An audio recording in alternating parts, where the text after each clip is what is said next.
Hey guys, Alias here. Real quick before we get into the story, this is the serial stories format. If you're one of the 30 who've watched the first serial stories pilot, this is going to be very different. This is still 5 true stories, but I offer my thoughts on the situations as we go through and read them. These stories are written by AI based on real events. So when I read these, I am hearing them or learning them for the first time, just like you are. Also, as fair warning, this is intended for a mature audience. So if you happen to be a conifer tree dressed as a human and you are only 4.5 years old, this story is not for you. I'm sorry. This is Serial Stories, where I tell you 5 true crime stories with a common theme while commenting on the stories in real time. I hope you guys like this. Give it a like if you do so I know to keep doing these. Murders in national parks.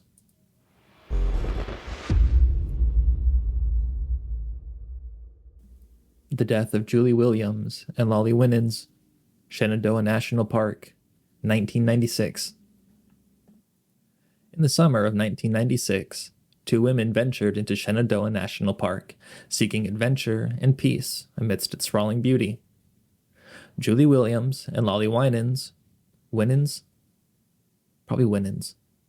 were experienced hikers ready to spend days immersed in the tranquil wilderness.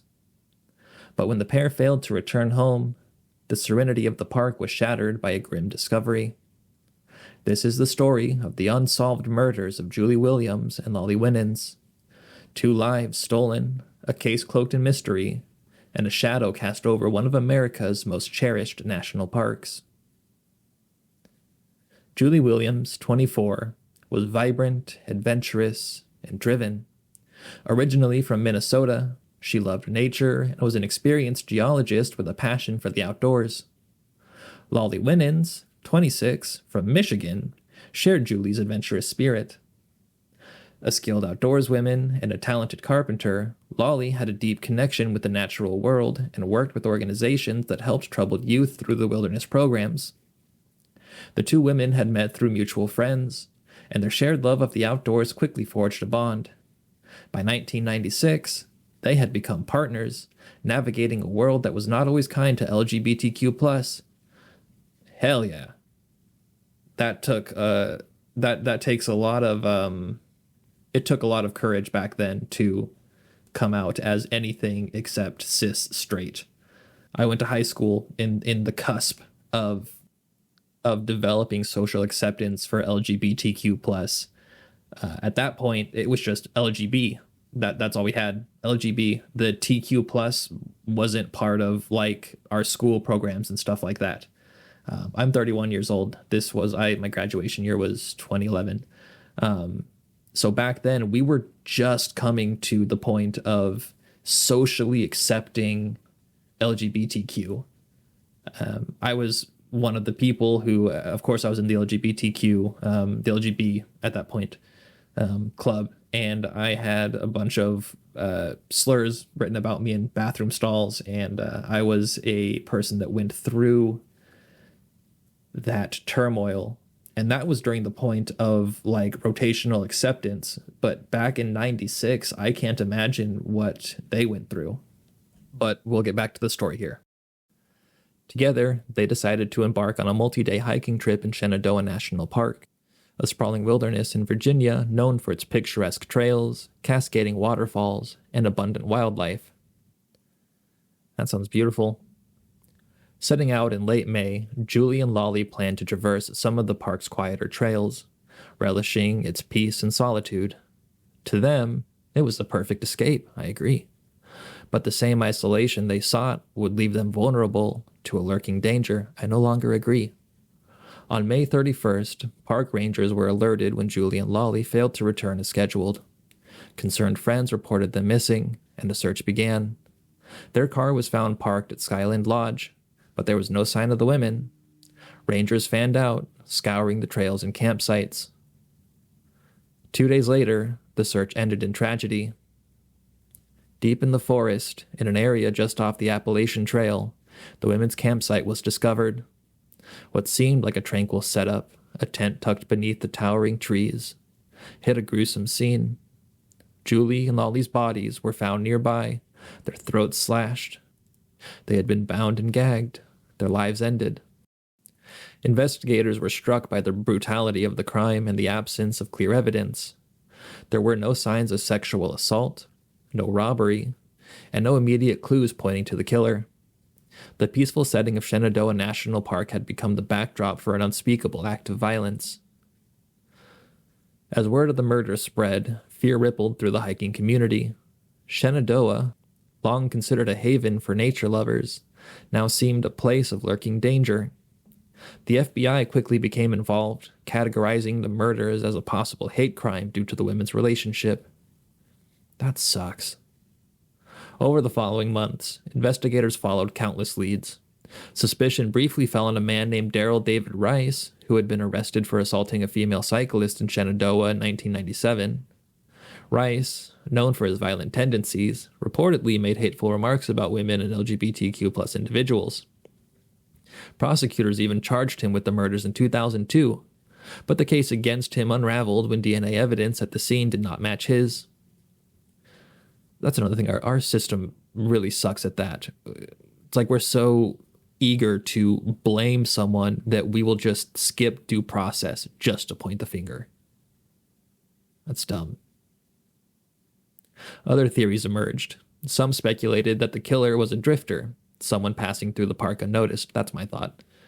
Others believed the murders were the work of someone who knew the park intimately, a local with knowledge of its secluded areas. Despite intense scrutiny and numerous suspects, no definitive connection to the murders was ever established. The families of Julie and Lolly were left with grief and unanswered questions. Julie's father, Tom Williams, described her as a force of life, someone who brought joy and energy to those around her. Lolly's loved ones remembered her as a compassionate and fearless woman, with a heart that sought to help others. Both women had bright futures ahead, cruelly stolen in an act of senseless violence. The case officially remains unsolved. Advances in DNA testing and criminal databases have kept hope alive, but as years pass, the trail grows colder. Shenandoah National Park, once a place of refuge and beauty for Julie and Lolly, now bears a shadowed history.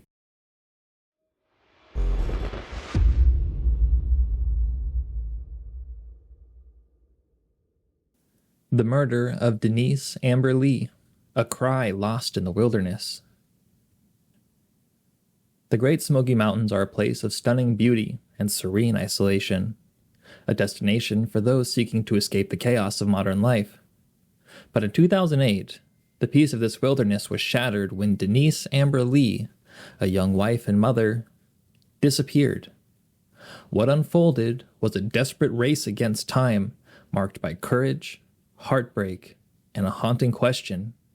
How could so many people hear her cries for help but fail to save her? This is the tragic story of Denise Amber Lee. Ooh, this is going to be a good one. Denise Amber Lee was 21 years old, living a life many would envy in Northport, Florida, just miles from the Smoky Mountains. A devoted wife to her high school sweetheart, Nathan, cute, and a loving mother to their 2 young sons, Denise was known for her radiant smile and her unshakable kindness. On January 17th, 2008, Denise was at home with her children while Nathan worked. Their lives were ordinary and joyful, filled with the simple routines of family life. But that afternoon, everything changed when Denise's home became the scene of a chilling abduction. I wonder how this is going to tie into national parks. I hope it's not just because she's close to it. So I make these stories with AI, and I really don't know what happens in these stories. I'm the same as you guys, just no clue. I'm here along for the ride. Michael King, an unemployed plumber with a history of disturbing behavior, drove through Denise's neighborhood that day in his worn-out green Camaro. Midlife crisis. Denise was outside her home when King approached. I don't like that. I don't want to call him King. Michael. Mitch. Douchebag. For reasons still unclear, he forced her into his car and drove away. Neighbors later recall seeing the Camaro speed off. unaware of the horror unfolding inside. When did this happen? 2008? Some dude just walks up to someone outside, grabs them, and puts them in their car and drives away. Wow. Nathan, Denise's husband, returned home that evening to find Denise gone. His calls to her phone went unanswered, and a growing sense of dread took hold. By the time he contacted police, hours had passed since Denise had been seen. What followed was a frantic search that gripped not just her family, but the entire community. Denise's courage in the face of unimaginable fear became the defining moment of her story. While trapped in King's car, she managed to access his phone and call 911. Her voice, calm but desperate, described her abduction, giving details of King's vehicle and location. "I'm in a car," she told the operator. "I don't know where I am. Please help me." King, realizing what Denise had done, snatched the phone from her, ending the call, but not before the operator heard her terror and the sound of King's threats. Police scrambled to track the signal, but their efforts were hampered by poor coordination and limited resources. Get your shit together. As Denise fought for her life, multiple witnesses saw King's car. One woman, Jane Kowalski, even called 911 after noticing the Camaro swerving erratically. Inside, she saw a man and a woman who appeared to be struggling. "Something's not right," Jane told the operator. Despite these reports, law enforcement failed to intercept King. The breakdown in communication between 911 operators and responding officers allowed crucial leads to slip through the cracks.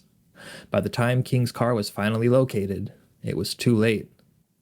See, this is why the police force needs more training. I don't understand how you can go to police school, whatever it's called, police academy, for, 6 months? And then you can become an officer and enforce a law. It takes me longer to learn how to be a massage therapist. There's a 4-year degree just to learn how to do psychology. Let's lawyers. Do I need to say more?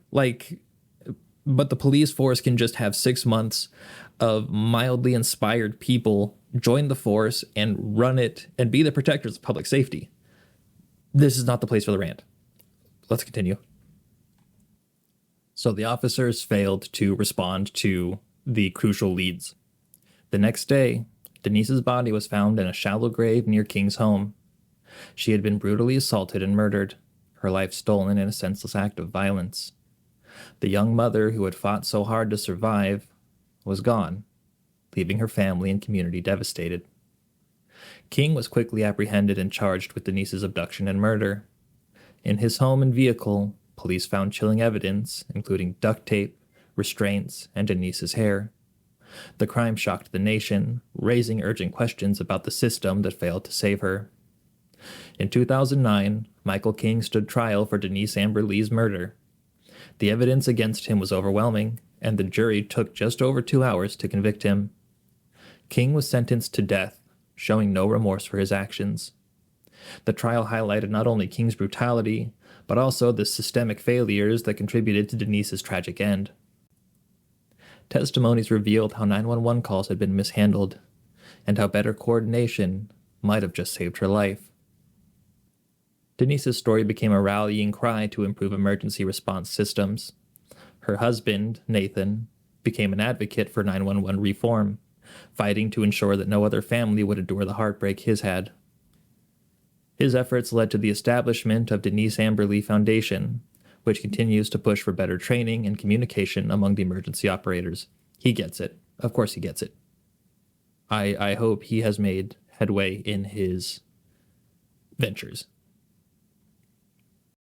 Fully recognize that this is not a national park story, but this, I think the points made in this story and my rants are a little too strong to remove, so we will just include the foothills of the Smoky Mountains as the national parks.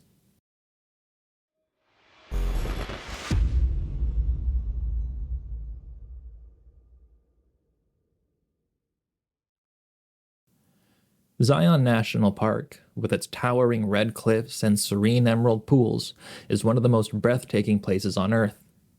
But in 2018, the tranquil beauty became the scene of a horrifying crime. 2 people entered the park as a couple in love, but only one would leave. This is the story of the Zion Canyon slaying, a tale of betrayal, violence, and a fateful journey into the heart of darkness. Zion National Park is a favorite destination for adventurers and nature enthusiasts.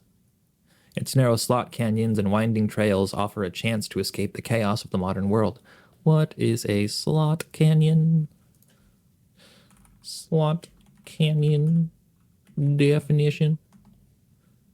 A slot canyon is a narrow, deep gorge with steep rock walls that is typically carved into soft rock like sandstone or basalt. Just what it sounds like. Okay. In September of 2018, 38-year-old Crystal Turner and her boyfriend, 45-year-old Harold Henthorn.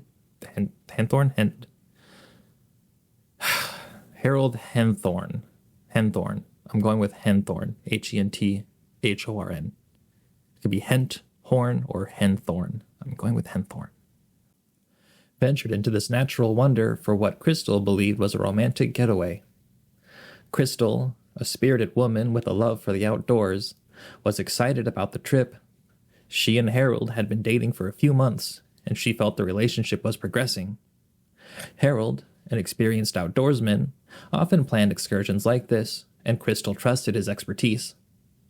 But hidden beneath Harold's charming exterior was a man with dark intentions. The couple's destination was Angel's Landing. That's ironic. One of Zion's most famous and dangerous hikes. The trail is a nerve-wracking climb, with sheer drops on either side and only a chain to hold onto for support. Crystal, despite some reservations, agreed to the hike, relying on Harold's encouragement to push her through her fear. According to Harold's later account, tragedy struck as they approached the summit. He claimed Crystal lost her footing while taking a photo, slipping over the edge of the trail. She plummeted over 1,000 feet to her death. Her body was discovered hours later by park rangers who were alerted when Harold descended the trail alone, visibly shaken and claiming an accident had occurred.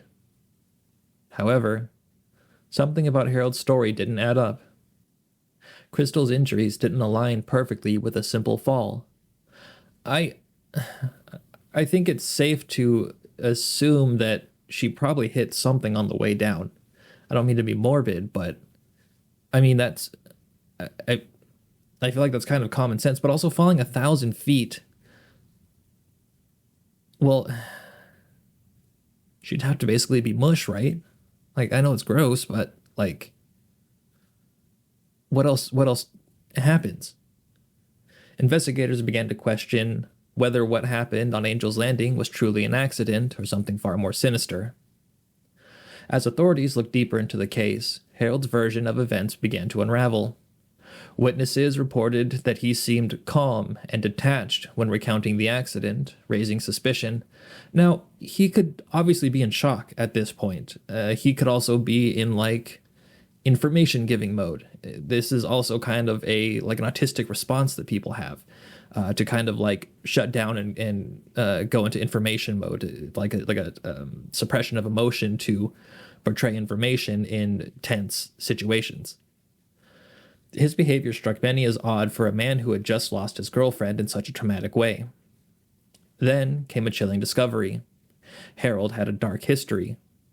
Years earlier, his first wife, Toni, had also died under mysterious circumstances during a hiking trip in the Rocky Mountain National Park. I hope he gets death by falling. Toni's death had been ruled as an accident, but questions lingered about Harold's involvement. The eerie similarities between the two cases, both women falling to their deaths in remote national parks, couldn't be ignored.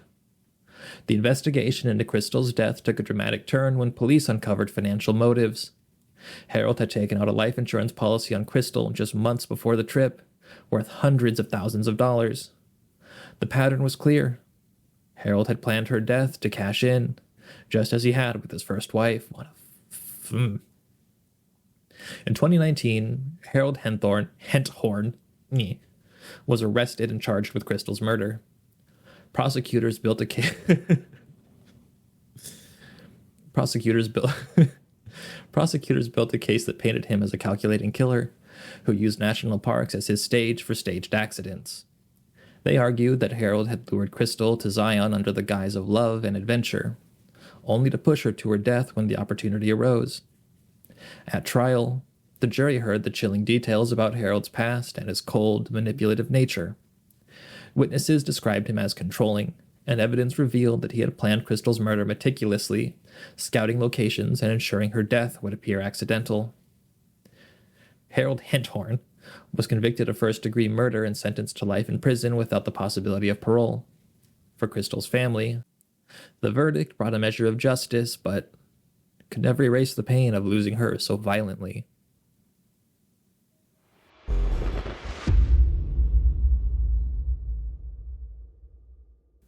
The Yosemite Park Murders, the disturbing crimes of Cary Stayner. Yosemite National Park is a place of awe-inspiring beauty, drawing millions of visitors each year into its cascading waterfalls and towering cliffs. But in 1999, the park became the hunting ground for a killer whose crimes shocked the nation. Cary Stayner seemed like an ordinary man, a handyman with an easy smile, but he was hiding a monstrous secret. This is the chilling story of Cary Stayner and the Yosemite National Park murders. In February of 1999, 3 women arrived at the Cedar Lodge, a cozy motel just outside of Yosemite's gates, ready for a weekend adventure. Carol Sund, her teenage daughter Julie Sund, and their family friend Silvina Peloso were on vacation, hoping to explore the stunning landscapes of the park. They had no way of knowing that their visit would end in tragedy. Would end in tragedy. Tonight on Fox News. No, Fox News doesn't report real stuff. The Cedar Lodge, where the trio stayed, seemed safe and welcoming. Cary Stayner, the lodge's handyman, worked quietly around the property. He was polite and unassuming, blending seamlessly into the background. No one suspected that behind his calm demeanor was a man ready to unleash a reign of terror. He was the quiet kid. How did you not know? On February 15th, Carol, Julie, and Silvina checked into their room at Cedar Lodge. That night, Cary Stayner knocked on their door, claiming that there was an issue with the room's ventilation. Once inside, he revealed his true intentions. Armed with a knife, he bound and gagged the women, and then brutally murdered Carol and Silvina, leaving their bodies in the trunk of their rental car. He abducted Julie and drove her to a remote location, where he killed her the following day. The trio was reported missing when they failed to check out. Weeks later, the charred remains of their car and the bodies of Carol and Silvina discovered in the Sierra Nevada foothills. Nevada. Julie's body was found shortly afterward, discarded near a stream. The brutal nature of the killing sent shockwaves through the community and triggered a massive manhunt. FBI agents flooded the area, interviewing lodge employees, hikers, and locals. Cary Stayner, the quiet handyman, was questioned but dismissed as a suspect. Investigators initially believed the murders were a work of an outsider or an organized crime group. Months later, in July of 1999, the investigation took a horrifying turn. Another woman, Joy Ruth Armstrong, I think it's Joy, Joie, it has to be Joy. Joy Ruth Armstrong, a Yosemite naturalist, was found decapitated near her cabin in the park. That is... ugh. Witnesses reported seeing a vehicle matching Stayner's near the scene. When authorities tracked him down at a nudist resort in Wilton, California, Cary Stayner confessed to Armstrong's murder and stunned investigators by admitting that he had also killed Carol, Julie, and Silvina. In his confession, Stayner described the chilling detail of how he planned and executed his crimes. He claimed that he had fantasized about killing women for years, long before the murders.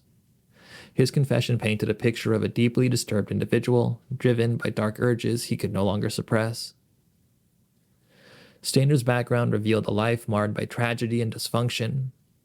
His younger brother, Stephen Stayner, had been famously kidnapped as a child in 1972, only to escape years later and return home a national hero. When Stephen's ordeal became the subject of books and TV movies, Cary struggled in the shadow. his life unraveling under the weight of his brother's fame and unresolved trauma.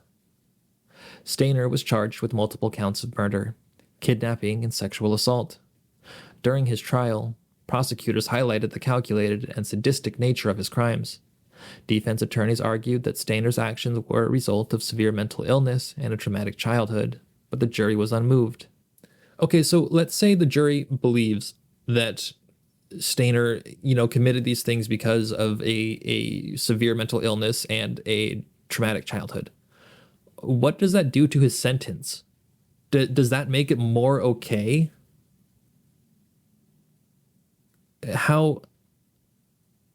What would that change? In 2002, Cary Stainer was convicted and sentenced to death. He remains on death row at San Quentin State Prison, where he is one of California's most infamous inmates.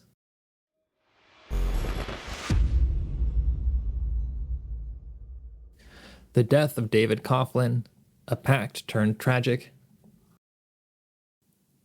Carlsbad Caverns National Park is a mesmerizing place, home to vast caves and a rugged desert landscape. In 1999, it became the setting for a harrowing story of survival, desperation, and betrayal. Two best friends ventured into the wilderness, but only one returned. What led to this shocking outcome remains a haunting mystery. This is the story of the death of David Coughlin, a tragic end to a journey that started with trust. Well, that sounds a little juicy. David Coughlin and Rafi Kodikian, Kodikian,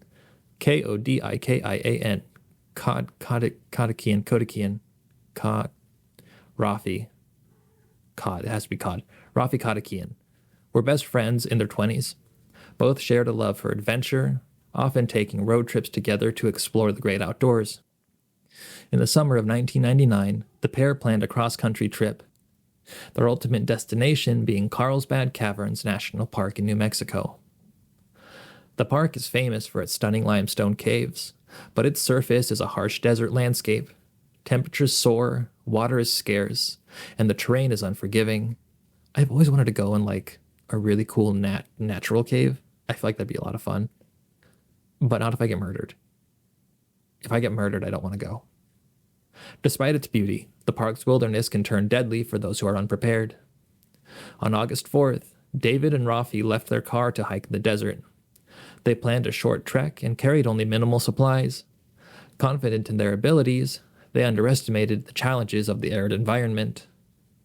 Within a day, the situation turned Within a day, guys? Come on. The friends quickly ran out of water as temperatures climbed over 100 degrees. Lost and dehydrated, they wandered aimlessly in search of their car, their strength rapidly fading.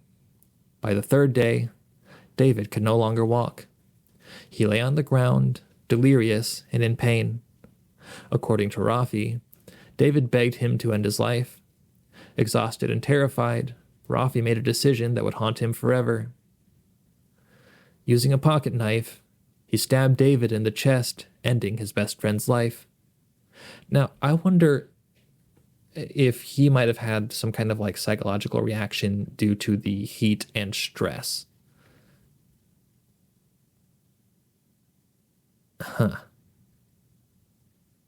Hours later, rescuers found Rafi wandering the desert, dehydrated but alive. He led them to David's body, tearfully confessing to what he had done. News of the incident spread quickly, and authorities launched an investigation. Rafi claimed that the killing was an act of mercy, a desperate response to David's pleas. He told police that he believed they would both die and that David's suffering was unbearable. That sucks for that to happen. If it was a legitimate mercy killing, to then be found just a few hours later. We're talking 180 minutes later. 3 hours. And that was the difference of his life. That's rough. But questions arose about Rafi's story. Some wondered if David had truly asked to be killed, or if Rafi acted out of panic. There were no witnesses to corroborate his account, and David's voice was forever silenced. The autopsy revealed a troubling detail. David had been stabbed twice, raising doubts about Rafi's version of events. Investigators questioned why Rafi didn't wait for help or try to leave David behind to seek rescue.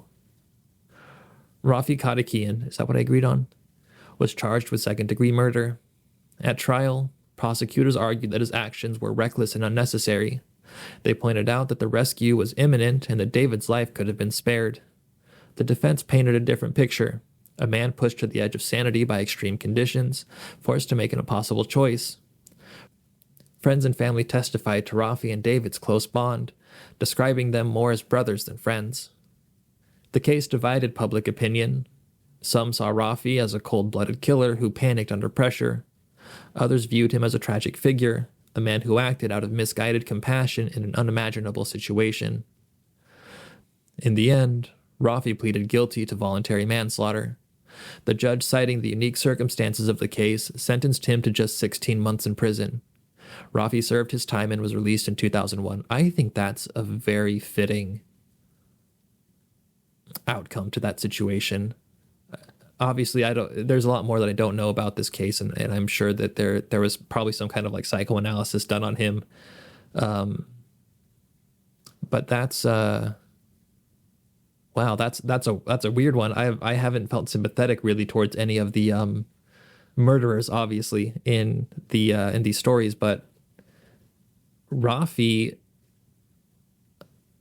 I can understand if he did. Obviously, it wasn't okay, and he shouldn't have done it. But I can see how, if that were the situation, how he got to that. That's eerie. Well, I hope you guys enjoyed this. This has been Serial Stories. This is a new format I'm trying out with my comments and my thoughts in the story as we go along. If you liked this, comment, give it a like, especially if you're in this far. We're at, 30 minutes? Drop a like. Tell me how your day was. Tell me, answer any of my questions if you know the answers. Tell me what you thought about things. What did you eat for lunch 4 days ago? Leave it in the comments. Hope you guys have a wonderful day. Goodbye.